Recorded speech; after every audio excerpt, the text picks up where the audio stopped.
Hi అండి, అందరికీ నమస్కారం. మన శ్రీదేవి కథల ఖజానాకి మీ అందరికీ స్వాగతం. మాట్లాడొద్దు నవల వింటున్నామండి. రచన శ్రీమతి సూరేపల్లి విజయ గారు. ఇక ఆలస్యం చేయకుండా మనం కథలోకి వెళ్ళిపోదామండి.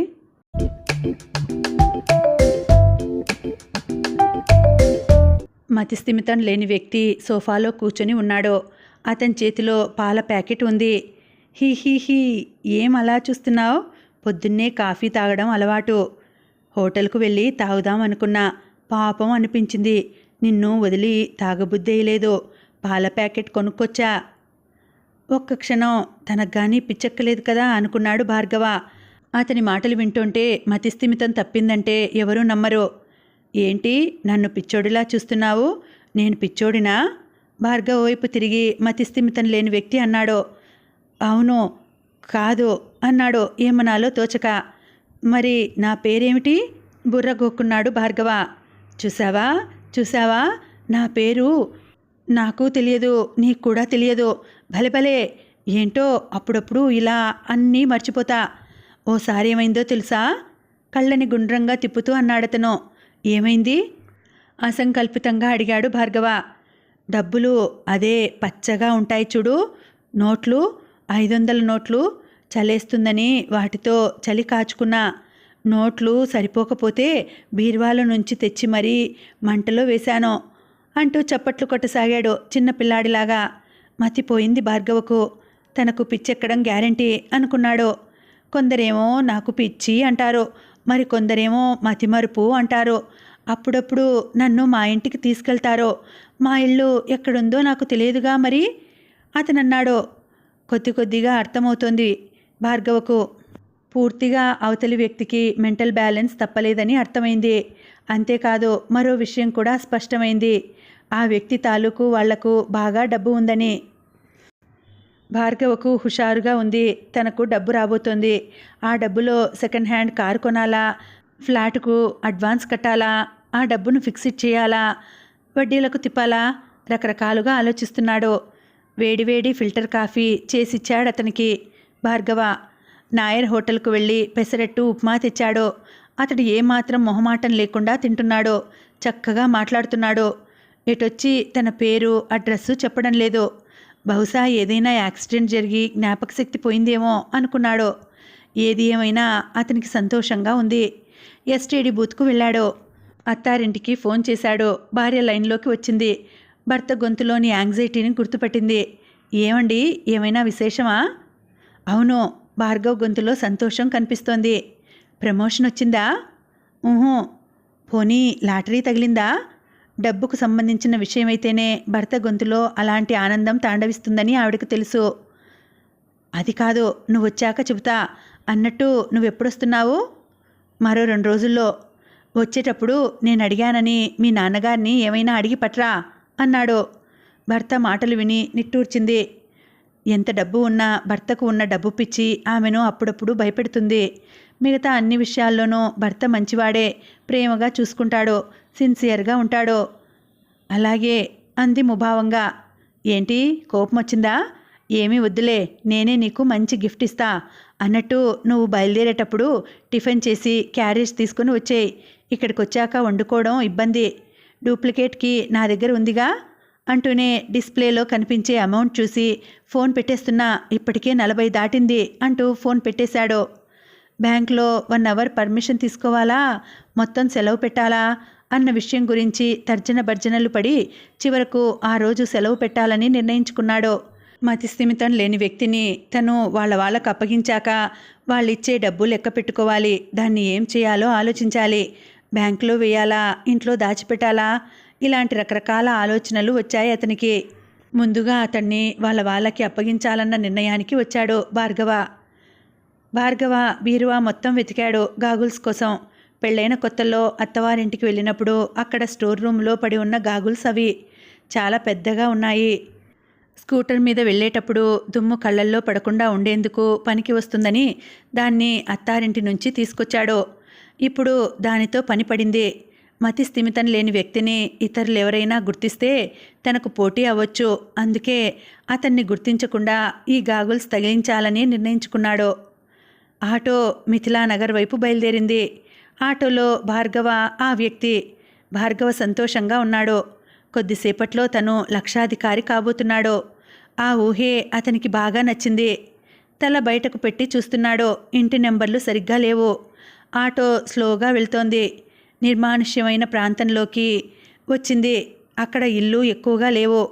అదిగో ఆ ఇంటి నెంబర్ 16 గట్టిగా అరిచాడు భార్గవ. చాలా పాతకాలం నాటి ఇల్లు.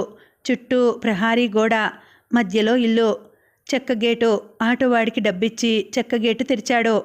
కిర్రుమంటూ తెరుచుకుంది. ఎందుకో భార్గవ శరీరం ఒక్క క్షణం జలధరించింది. రాత్రి వచ్చిన కళ గుర్తుకొచ్చింది. ఇప్పుడు సడన్గా తనకు ఒళ్ళు జలధరించిందేమిటి అనుకున్నాడు భార్గవ. మతిస్థిమితం లేని వ్యక్తి భార్గవ వంక నవ్వుతూ చూస్తుండిపోయాడు. డ్రాకులా మొహన్లా అనిపించింది భార్గవకు. వెన్నులో నుంచి చలి బయలుదేరిన ఫీలింగ్. ఆటో వెళ్ళిపోయింది. చెక్క గేటు మీద ఇంటి నెంబర్ 16 అని ఉంది. కొత్తగా ఏర్పడిన ఆ కాలనీలో ఇల్లు అక్కడక్కడ విసిరి పారేసినట్టున్నాయి. హత్య జరిగినా తెలియదు. చెక్క గేటు వేసి లోపలికి అడుగు పెట్టాడు భార్గవ. పిచ్చి మొక్కలు మొలిచాయి. ఆ ఇంటిని, ఆ పరిసరాలను శుభ్రంగా ఉంచుకునే ప్రయత్నం చేసినట్టు అనిపించడం లేదు. చుట్టూ ప్రహారీ గోడ, మధ్యలో ఇల్లు. అది పాతకాలం నాటి భవనం. డోర్బెల్ కోసం చూశాడు, కనిపించలేదు. భార్గవ్కు ఆశ్చర్యంగా ఉంది. ఈ ఇంట్లో మనుషులున్న జాడలే లేవు. ఒక్క క్షణం చిన్నపాటి అనుమానం కూడా కలిగింది. తను రాంగ్ అడ్రస్కు రాలేదు కదా.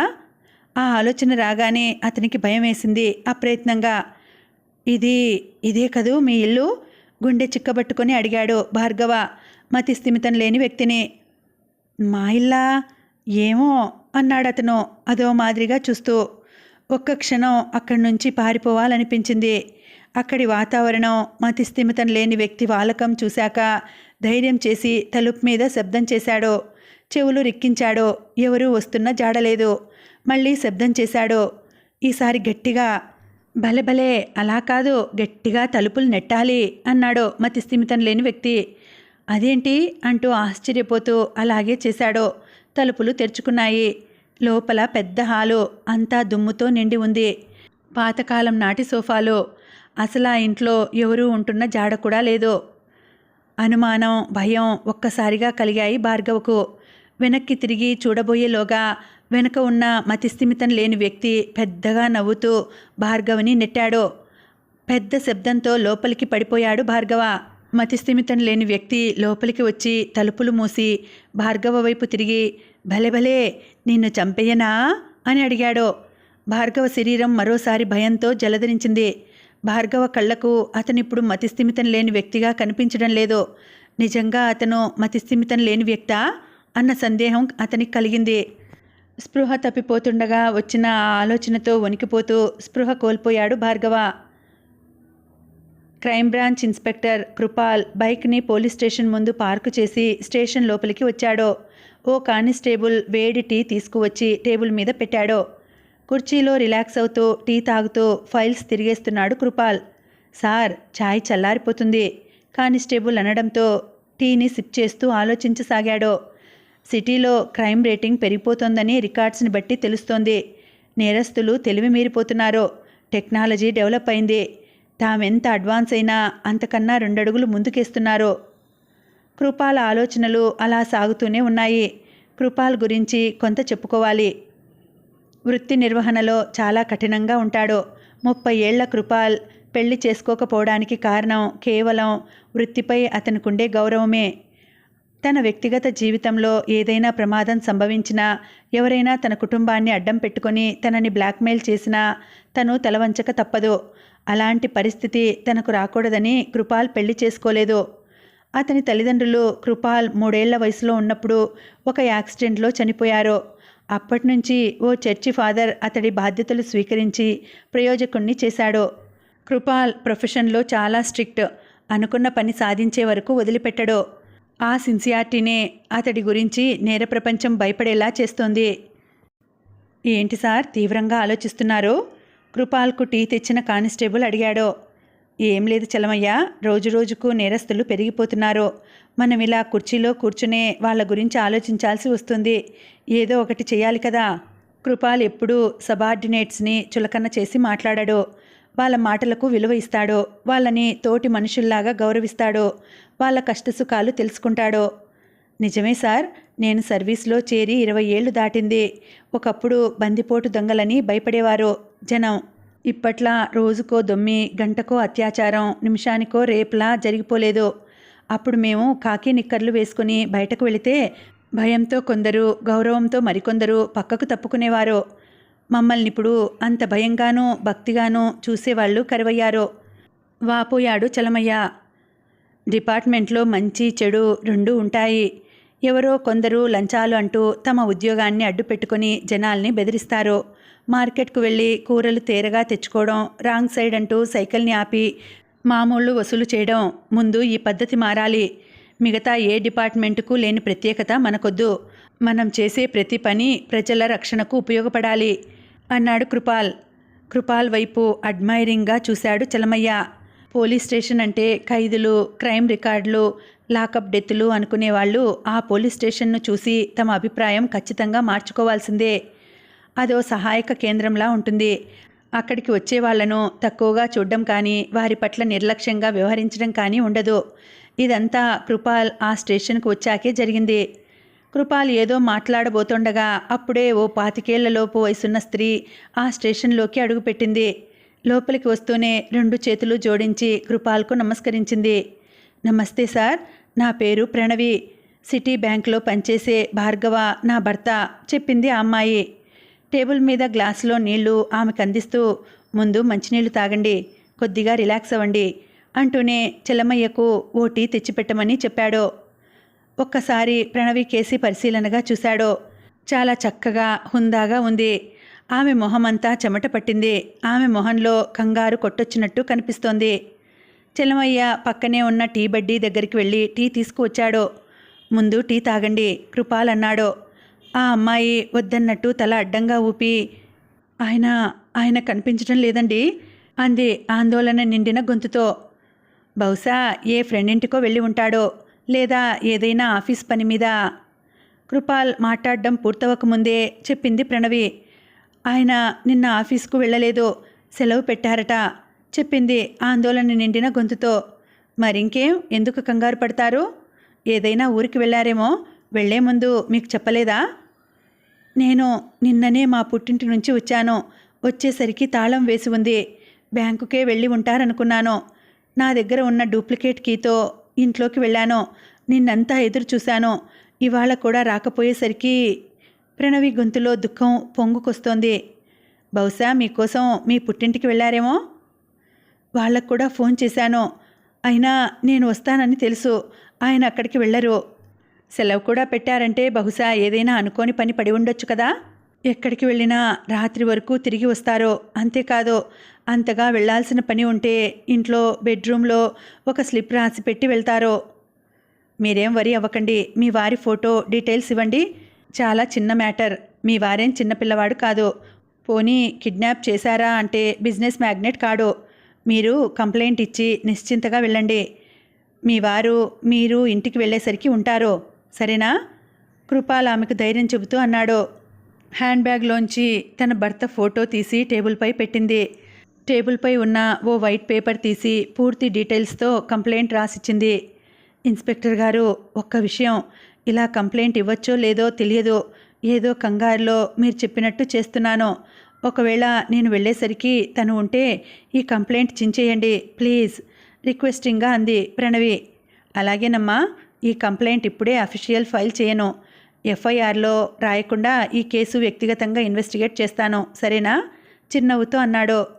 ఎందుకో అతన్ని అన్నయ్య అని ఆప్యాయంగా పిలవాలనిపించింది ప్రణవికి. నవలల్లో, సినిమాల్లో పోలీసుల గురించి చదివి చూసి భయపడిపోయింది. కానీ అందుకు భిన్నంగా ఇక్కడ ఉండడంతో హాయిగా ఊపిరి పీల్చుకుంది. ప్రణవి లేచి మరోసారి ఇన్స్పెక్టర్ కృపాల్కు 2 చేతులు జోడించి కృతజ్ఞతలు తెలియజేసి బయటకు నడిచింది. వెంటనే ఏదో గుర్తొచ్చినట్టు వెనక్కు వచ్చి కృపాల్ వైపు చూసి చెప్పింది. అన్నట్టు మీకు విషయం చెప్పడం మర్చిపోయాను. నిన్న నేను ఇంటికి వచ్చాక ఇల్లు సర్దుతుంటే హాల్లో దిండు, దుప్పటి కనిపించాయి. సాధారణంగా మా ఇంటికి గెస్టులు ఎవరూ రారు. ఒకవేళ ఎవరైనా వచ్చి ఉన్నా నాతో ఫోన్లో మాట్లాడినప్పుడు చెప్పి ఉండేవారు అంది ప్రణవి. అనుకోకుండా ఫ్రెండ్ వచ్చి ఉంటాడేమో. ఎనీహౌ ఈ విషయం దృష్టిలో పెట్టుకుంటాను అన్నాడు కృపాల్. కృపాల్ తన చేతిలో ఉన్న భార్గవ్ ఫోటో వంక చూడసాగాడు. సార్, మిస్సింగ్ కేసా, కిడ్నాపింగ్ కేసా? చలమయ్య అడిగాడు. అది తేలవలసింది మన పరిశోధనలో. పాపం ఆ అమ్మాయిని చూస్తే జాలేస్తోంది అన్నాడు కృపాల్. అవును సార్, ఇంత పెద్ద సిటీలో తెలిసిన వాళ్ళైనా ఉన్నారో లేదో చలమయ్య అంటూ కృపాల్ చేతిలో ఉన్న ఫోటో వంక చూసి సార్ అంటూ అరిచాడు. ఏంటి చలమయ్య అలా అరిచావు? ఈ ఫోటోలో ఉన్నాయన్ని నేను చూశాను సార్ ఎగ్జైటింగ్గా చెప్పాడు. చూసావా? ఎప్పుడు, ఎక్కడా? మొన్న ఓ వ్యక్తిని ఆటోలో ఎక్కించుకొని వెళ్తున్నాడు. ఎవరా వ్యక్తి అడిగాడు కృపాల్. తన బంధువు అని చెప్పాడు. కంగారుగా ఆటోలో కూర్చోబెట్టుకొని వెళ్ళిపోయాడు. తర్వాత అంటూ ఏదో గుర్తొచ్చిన వాడిలా ఆగి అక్కడ ఓ పేపర్ పడి ఉంది. ఆ పేపర్లో ఓ వ్యక్తి కనబడటలేదు అని ఉంది. ఫోటోలోని వ్యక్తి, ఆటోలో వెళ్ళిన వ్యక్తి ఒకేలాగా ఉన్నారు సార్ ఉత్సాహంగా చెప్పాడు చలమయ్య.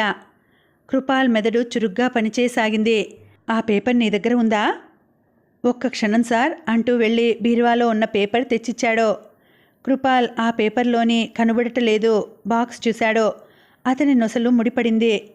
భార్గవ్కు ఇతన్ని తీసుకువెళ్లాల్సిన అవసరం ఏమొచ్చింది? పైగా రిలేటివ్ అని అన్నాడు అంటున్నావు కదూ? చలమయ్య వైపు చూసి అడిగాడు కృపాల్. అవును సార్ చలమయ్య చెప్పాడు. బహుశా అతనికి నిజంగానే రిలేటివ్ అయి ఉంటాడేమో కృపాల్ సాలోచనగా అన్నాడు. అయి ఉండొచ్చు సార్. కృపాల్ వెంటనే లేచి నేను భార్గవ్ ఇంటికి వెళ్ళొస్తాను. ఈ ఫోటో చూపించి మిస్సెస్ భార్గవ్ను అడిగితే తెలుస్తుంది అంటూ బయటకు నడిచాడు. మరో 20 నిమిషాల్లో అతను భార్గవ ఇంటి దగ్గర ఉన్నాడు. కృపాల్ వెళ్ళేసరికి మిస్సెస్ భార్గవ విచారంగా సోఫాలో కూర్చుని ఉంది. కృపాల్ను చూసి లేచి అడిగింది సంతోషంగా. ఆయన ఆచూకీ దొరికిందా సార్? లేదమ్మా, చిన్న ఇన్ఫర్మేషన్ అవసరమే వచ్చాను అంటూ తన చేతిలోని పేపర్ ఆమెకిచ్చి ఇందులోని వ్యక్తి మీకు కానీ మీ వారికి కానీ చుట్టమా అడిగాడు కృపాల్. ఆ ఫోటో వంక పరిశీలనగా చూసి చెప్పింది ప్రణవి. లేదు సార్, మా వారి తరపు వాళ్ళు చాలా తక్కువ మంది. అందరూ నాకు తెలుసు. మా తరపు వాళ్ళు ఈ పోలికల్లో ఎవరూ లేరు సార్. మరి మీ వారు ఈ ఫోటోలో ఉన్న వ్యక్తితో కలిసి ఆటో ఎక్కారట. మా కానిస్టేబుల్ చూసి చెప్పాడు. ఒక్క క్షణం ఆలోచనలో పడింది ప్రణవి. ఆమెనే పరిశీలనగా చూస్తున్నాడు కృపాల్. తన దగ్గర ఏమైనా దాస్తోందా అని. అది అతని అనుమానం. కానీ ఆమె మొహంలో సిన్సియారిటీ కొట్టొచ్చినట్టు కనిపిస్తూనే ఉంది. పర్లేదు, నేను నా రూట్లో ఎంక్వైరీ చేస్తాను. మీరు నిశ్చింతగా ఉండండి. అన్నట్టు ఇంట్లో మీరు ఒక్కరే ఉన్నట్టున్నారు. మీ వాళ్లను ఎవరినైనా పిలిపించుకోలేకపోయారా? వద్దండి, ఆయన కనిపించడం లేదని తెలిస్తే కంగారు పడతారు అంది ప్రణవి. అది నిజమే. అన్నట్టు మీ ఇల్లు మొత్తం నేనొకసారి చూడొచ్చా అడిగాడు కృపాల్. ఏమైనా క్లూలు దొరుకుతాయోనన్న ఆశతో. తప్పకుండా అంటూ అతనికి ఇల్లు మొత్తం చూపించింది. కిచెన్, హాలు, బెడ్రూమ్ అన్నీ నీటుగా సర్ది ఉన్నాయి. హాల్లోకి వచ్చాక చెప్పింది. ఇక్కడే ఓ వ్యక్తి ఎవరో పడుకున్నారో. బెడ్షీట్స్ కూడా సర్దలేదు. నేనే ఇందాక వచ్చి సర్దేశాను అంది ప్రణవి. కృపాల్ మెదడు చురుగ్గా పనిచేస్తోంది. బహుశా ఆ రోజు భార్గవ తీసుకువచ్చింది చలమయ్య చూసిన వ్యక్తినే కావచ్చు. ఆ ఆలోచన రావడంతోనే ప్రణవి వైపు తిరిగి మీరేమీ అనుకోకపోతే మీ వారి గురించి పూర్తి డీటెయిల్స్ చెప్పండి. అంటే ఆయన అలవాట్లు, నడవడిక. ప్రణవి వెంటనే అంది. ఆయనకు ఎలాంటి దురలవాట్లు లేవు. తాగడం, పేకాడడం అంటేనే అసహ్యం ఆయనకు. వర్క్ విషయంలో కూడా సిన్సియర్. కాకపోతే అంటూ ఆగింది. చెప్పండి, పర్లేదు. నన్ను ఆత్మీయుడిగా, మంచి స్నేహితుడిగా భావించి చెప్పండి అభిమానపూర్వకంగా అన్నాడు కృపాల్. ఆయనకు మనీ వీక్నెస్, డబ్బు పిచ్చి. డబ్బు సంపాదించాలని యావా. దానికి తోడు పొదుపు. డబ్బును ఎన్ని రకాలుగా సంపాదించాలో ప్లాన్స్ వేస్తూ ఉంటాడు. అదొక్కటే ఆయన వీక్నెస్. ఐ సీ అంటూ తల పంకించాడు. కొద్ది కొద్దిగా మిస్టరీ వీడిపోయినట్టు తోస్తోంది. కనబడటలేదు అనే ప్రకటన చూసి. అనుకోకుండా ఆ వ్యక్తి భార్గవ్కు కనిపించి ఉండొచ్చు. అతన్ని ఆ రోజు రాత్రి అతని ఇంట్లోనే ఉంచుకొని తెల్లారి ఆ వ్యక్తి తాలూకు వ్యక్తులకు అప్పగించడానికి వెళ్ళి ఉండొచ్చు. అది కృపాల్ అంచనా మాత్రమే. అయితే అతని తరపు వాళ్ళకి అప్పగించాక భార్గవ తిరిగి రావాలిగా. బహుమతి అమౌంట్ అంది ఉంటే ఆ డబ్బును ఎక్కడ పెట్టి ఉంటాడు? ప్రణవి వైపు తిరిగి అడిగాడు. మీ వారు డబ్బును ఏమైనా తీసుకొచ్చి దాచారా? తెలియదండి. 5-6 వేలకు మించి క్యాష్ ఇంట్లో పెట్టరు. బ్యాంకులోనే పెడతారు. ఒకసారి చూడకూడదా? ఒక్క నిమిషం అంటూ బెడ్రూమ్లో మూలకు ఉన్న బీరువా దగ్గరకు నడిచి బీరువా ఓపెన్ చేసి సీక్రెట్ లాకర్లో చూసింది. 50 రూపాయల కట్ట ఒకటుంది, మిగతా చిల్లర. అవి చూసి చెప్పింది ప్రణవి. లేదండి, 5,000 క్యాష్ ఉంది అంతే. ఇంతకు ఎందుకండి ఈ డీటెయిల్స్? మా వారి మీద ఏమైనా డౌటా? చచా, అదేమీ లేదమ్మా. సరే, నేను వెళ్తానమ్మా. ఒకవేళ మీకేమైనా ఫోన్ కాల్స్ వచ్చినా, కిడ్నాపర్స్ నుంచి కాల్స్ వచ్చినా నాకు తెలియజేయండి అన్నాడు కృపాల్. అంటే ఆయన్ని కిడ్నాప్ చేశారా? ప్రణవి గొంతు వణుకుతోంది. అదేం లేదమ్మా, పోలీస్ వాళ్ళం కదా, అన్ని కోణాల్లో నుంచి ఆలోచిస్తాం అంతే. నేను వెళ్తానమ్మా. మీకేమైనా మా సాయం అవసరమైతే ఏ సమయంలో అయినా సరే నాకు ఫోన్ చేయండి.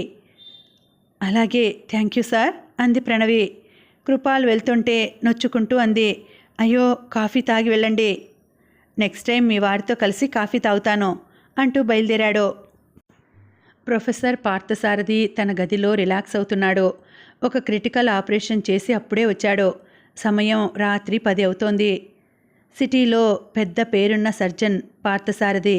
ఇండియాలో అతి కొద్ది మంది ఎఫిషియెంట్ సర్జన్స్లో అతనొకడు. ఎప్పుడూ బిజీగా ఉంటాడు. అతను ఏ శస్త్రచికిత్సనైనా చేయగలడు. అతనికి ఎన్ని మాస్టర్ డిగ్రీలున్నాయో అతనికే తెలియదు. అతని ఇంట్లో ఓ 3-4 గదుల నిండా మెడికల్ పుస్తకాలే. ఏమాత్రం ఖాళీ సమయం దొరికినా మెడికల్ జర్నల్స్ తిరిగేస్తూనో సెమినార్కు వెళ్తూనో ఉంటాడు. కొత్త కొత్త ప్రయోగాలు కూడా చేస్తుంటాడు. స్టేట్స్ నుంచి కూడా అతనికి తరచూ ఆహ్వానాలు అందుతూ ఉంటాయి. 50 సంవత్సరాల పార్థసారథి భార్య దురదృష్టవశాత్తు క్యాన్సర్తో మరణించింది. ఎన్నో క్లిష్టమైన కేసులను తన మేధస్సుతో జయించి ఎందరికో ప్రాణదానం చేసిన ఆ వైద్య మేధావి తన భార్యకు సోకిన క్యాన్సర్ బూచిని గుర్తించలేకపోయాడు. భార్య అంటే అతనికి అమితమైన ప్రేమ. అందుకే భార్య చనిపోయినా మరో పెళ్లి మాటే తలపెట్టలేదు. పెళ్ళైన చాలా రోజులకు తన ప్రేమ గుర్తుగా పుట్టిన కూతురు అపూర్వను గారాబంగా పెంచాడు. స్టేట్స్లో కూతుర్ని చదివిస్తున్నాడు. రోజుకొకసారైనా కూతురుతో మాట్లాడకపోతే తోచదు. తండ్రి కూతుళ్ల మధ్య అంత ఎఫెక్షన్. కూతురి ఫోన్ కాల్ కోసం ఎదురు చూస్తున్నాడు. సరిగ్గా 10:30 అవుతుండగా ఫోన్ మోగింది. వెంటనే రిసీవర్ ఎత్తాడు. Hi baby. డాడీ. ఫోన్ ఎత్తగానే నా గొంతు అని ఎలా గుర్తుపడతావు?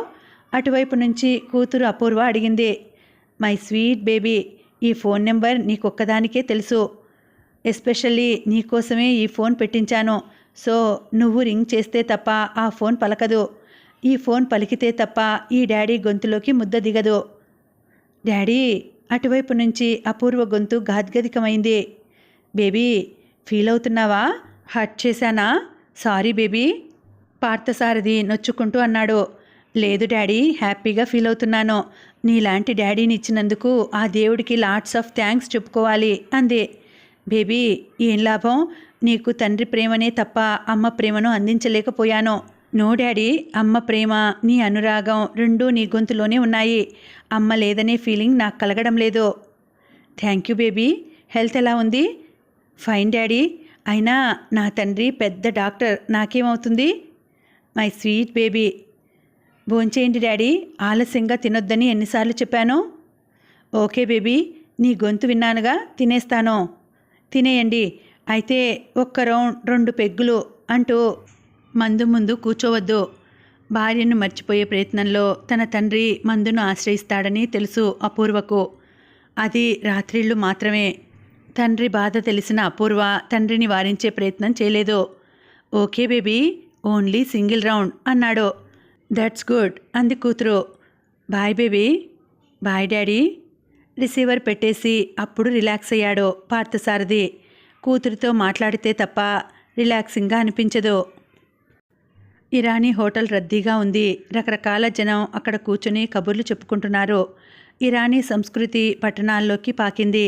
హైదరాబాద్, సికింద్రాబాద్లో ఈ సంస్కృతి విశ్వరూపం కనిపిస్తుంది.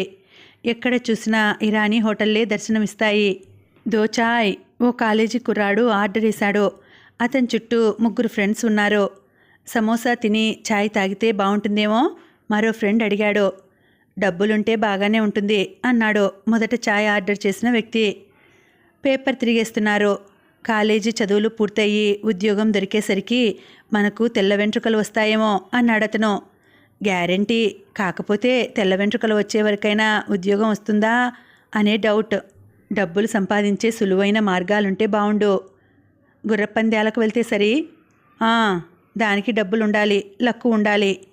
పోనీ లాటరీ తగిలితే? తగలకపోతే? ఎదురు ప్రశ్న. మంచి ఆంటీని చూసి లైన్లో పెట్టేయాలి. సినిమా పరిజ్ఞానము ప్లస్ నవలల్లో చదివిన తెలివితేటలు మిక్స్ చేస్తూ మరొకతను అన్నాడు. అవన్నీ వర్కౌట్ అయ్యే పనులు కావులే అంటూ పేపర్ తిరిగేస్తూ ఓ చోట ఆగి, ఇదిగో ఈ ప్రకటనలు చూడు, వాళ్ళల్లో ఏ ఒక్కరు దొరికినా డబ్బులు దొరుకుతాయి. 4 కుర్రాళ్లలో ఓ కుర్రాడు అన్నాడు. మిగతా 3 ఆసక్తిగా చూశారు. కనబడుట లేదు, మిస్సింగ్, ఆచూకీ తెలియజేసిన వారికి బహుమతి లాంటి ప్రకటనలున్నాయి. రోజూ పేపర్ తిరిగేస్తే ఇలాంటి ప్రకటనలు బోల్డ్ కనిపిస్తాయి. కానీ వాళ్ళు మనకు దొరకద్దు. అంత ఈజీగా దొరికితే వాళ్ళు అంతేసి అమౌంట్స్ బహుమతిగా ఎందుకు ప్రకటిస్తారు? వాళ్ళు వెతికి వెతికి విసిగి చివరి ప్రయత్నంగా ప్రకటిస్తారు అన్నాడు మరొకతను. వాళ్ళ మాటలన్నీ ఒక బురకా స్త్రీ వింటూ ఉంది. ఓ కార్నర్ టేబుల్ దగ్గర కూర్చుని టీ తాగుతోంది. ఆమె పెదవులు తప్ప మరే భాగము కనిపించడం లేదు, బురకా ఉండడం వల్ల. మనకు వాళ్ళు ఏ ఒక్కరు దొరికినా బావుండు. 4 కుర్రాళ్ల కామెంట్స్ అలా జరుగుతూనే ఉన్నాయి. 2 చాయ్ రాగానే 2/4 చేసుకుని తాగారు. వాళ్ళు బయటకు వెళ్తుండగా ఆ బురకా అమ్మాయి కొద్దిగా మొహం మీద ఉన్న బురకా తొలగించింది. ఆ కుర్రాళ్ళల్లో ఓ కుర్రాడు క్షణకాలం ఆ ఫేస్ వైపు చూశాడు. చాలా అందమైన ఫేస్ ఆమెది. ఒక్క క్షణం ఫ్లాట్ అయిపోయాడు. ఎంతందం అనుకున్నాడు. 4 అడుగులు వేశాక అతనికి అనుమానం వచ్చి హోటల్లోకి వచ్చి ఇందాకటి పేపర్ తీసి చూశాడు. ఒక్క క్షణం అతని గుండె వేగం పెరిగింది. ఐ గాట్ ఇట్ అంటూ అరిచాడు. తన స్నేహితుడి ప్రవర్తన చూసి మిగతా 3 విస్తుపోయారు. హోటల్లోని కస్టమర్లు ఆ వ్యక్తి వంక వింతగా చూస్తూ ఉండిపోయారు. ఏమైందిరా? స్నేహితుణ్ణి అడిగారు. చెబుతానుండు అంటూ ఇందాక బురకా వేసుకున్న స్త్రీ కూర్చున్న ప్రదేశానికి వెళ్ళి చూశాడు. ఆ అమ్మాయి కనిపించలేదు. కంగారుగా బయటకు వెళ్ళి చూశాడు. ఏమైందిరా? టీలో ఏమైనా కలిసిందా? తన స్నేహితుణ్ణి అడిగారు. మనం మిస్ అయ్యాం, 1,00,000 రూపాయలు మిస్ అయ్యాం అతడు నిరాశగా అన్నాడు. అసలు ఏమైందిరా? ఇందాక మనం హోటల్ నుంచి బయటకు వస్తున్నప్పుడు ఓ బురకా వేసుకున్న అమ్మాయిని చూసా. ఒక్క క్షణం బురకా తొలగించింది. ఫేస్ చూస్తే స్టన్నింగ్ బ్యూటీ అనుకో. అయితే ఏంటి? మిగతా 3 అసహనంగా అడిగారు. ఆ అమ్మాయి ఫోటోని ఇందాక పేపర్లో చూసా. Missing girl. ఆ అమ్మాయిని పట్టిస్తే 1,00,000 రూపాయల బహుమతి ప్రకటించారు. ఒక్క క్షణం మిగతా 3 గుండెలు కొట్టుకోవడం మానేశాయి. నిజమా? ప్రామిస్ అని 4 చుట్టూ గాలించి నిరాశగా బస్టాప్కు వస్తుండగా ఇందాక హోటల్లో ఆ అమ్మాయిని చూసిన వ్యక్తి అరిచాడు. అదిగో అమ్మాయి అంటూ. బురకా వేసుకున్న ఓ స్త్రీ ఆటోలో ఎక్కింది. ఆటో ముందుకు కదిలింది. మనం ఆటోని ఫాలో అవుదాం అన్నాడతను. మన దగ్గర డబ్బులు లేవు, రెండో స్నేహితుడు అనడంతో నా దగ్గర వాచి ఉంది, పర్లేదు అంటూ ఓ ఆటోని పిలిచి ముందుగా వెళ్తున్న ఆటోని ఫాలో చేయమని చెప్పారు. కానీ అప్పటికే ఆ ఆటో వాళ్ల కనుచూపు మేర దాటిపోయింది. 4 ఉసూరుమంటూ నిట్టూర్చారు. ఎలాగైనా ఆ అమ్మాయిని పట్టుకోవాలనే పట్టుదల వచ్చింది. ఆ పట్టుదల పర్యవసానం వాళ్ళకి ఆ క్షణంలో తెలియదు. కథ కొనసాగుతుంది. మళ్ళీ వచ్చే వీడియోలో తర్వాతి భాగం తెలుసుకుందాం. అంతవరకు సెలవు. నమస్తే.